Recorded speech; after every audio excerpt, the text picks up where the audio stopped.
I did not want this war. I wanted no part of it, but I knew they were coming. I had heard the rumors spreading across the wine-dark sea. I knew those hollow boats were coming to my island, high-peaked Ithaca. What did I want of this war?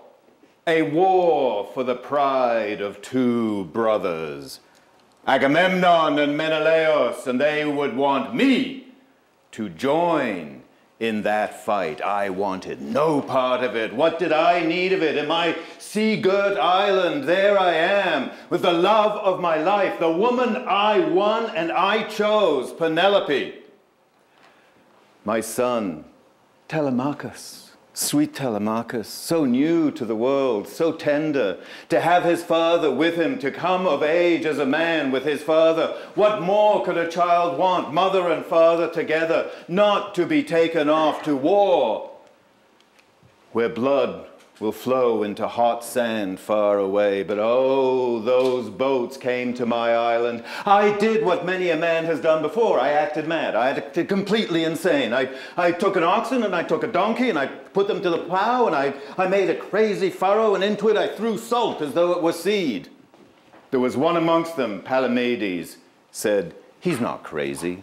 He's acting, watch this." And that Palamedes, he took my son Telemachus from Penelope's arms, threw the boy in front of where I was plowing, and of course I seized the oxen back, pulled them back and stopped them, and they said, "Odysseus, you are coming with us. You must bring your force together. You are with the Achaeans. We are going to Troy." And oh, misery in my heart, but I had fighting men and I had blood amongst the men who were headed to Troy, and I had to go. They needed my brain and they needed my brawn, and I would take both, but I would always use the first, for it is my brain that makes this world work around me, and it is through Athena that my thoughts are informed, and I come up with the plans and the thoughts that will make a war end, as it must do.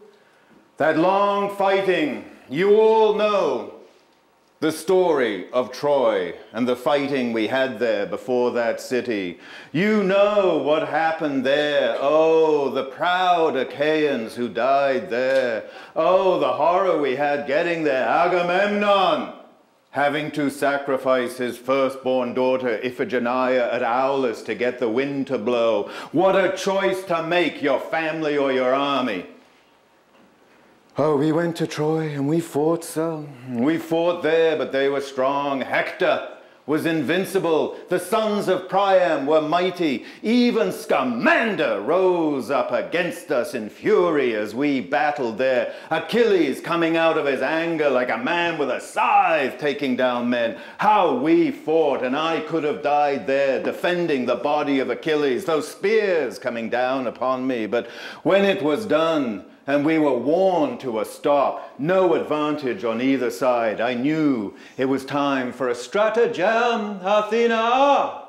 And she sent me a plan. Oh, sweet gray-eyed goddess. She said to me in my sleep, she said, "Build a horse. Make a mighty horse. Make it beautiful. And then put your best warriors in the belly of the horse. The boats are hollow boats. Have them sail away as though we were in retreat, leaving that city. And then bring the horse up to the gate of the city. Leave it there. And if the gods are with us, we will take Troy down." So they sailed away.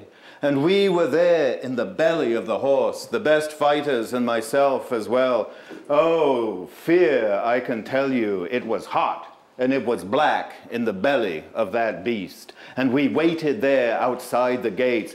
And we listened to them inside saying, "What should we do with this horse? Has it been left here? Has it a gift from Apollo? Or is it a stratagem? Is it a plan from those Greeks? Do they intend some evil against us? Let's burn it. Let's push it off the cliff." Oh, we listened to this with the sweat running down our bodies, sweat running over our swords that we had wrapped in wool to stop the clink of the metal there inside the belly. But no, their priests would have the horse brought in to Troy. And so they broke open the great gate so they could get that horse to move through that gate, pulled it in and rested it inside the city. And there it stood, and they circled around us. I'll tell you what real fear was. Helen came around that horse. She knew, sorceress that she is, every man inside the belly of the beast, and called to each man in the wife of his voice, saying, "Come to bed, sweetheart, come to..." That's what unstrung us. That's what put the fear in us. But when it was truly dark and done in the middle of the night, we came from the belly of that horse, dropped out, fought our way out to the gates. The boats were back, the men there at the gates of Troy. We opened those great gates, and they came in, and we took that city down. Oh, we killed that day. And the women, even as they watched their husbands die, felt the sharp pricks of the swords in their backs, leading them off into slavery. That was the end of Troy.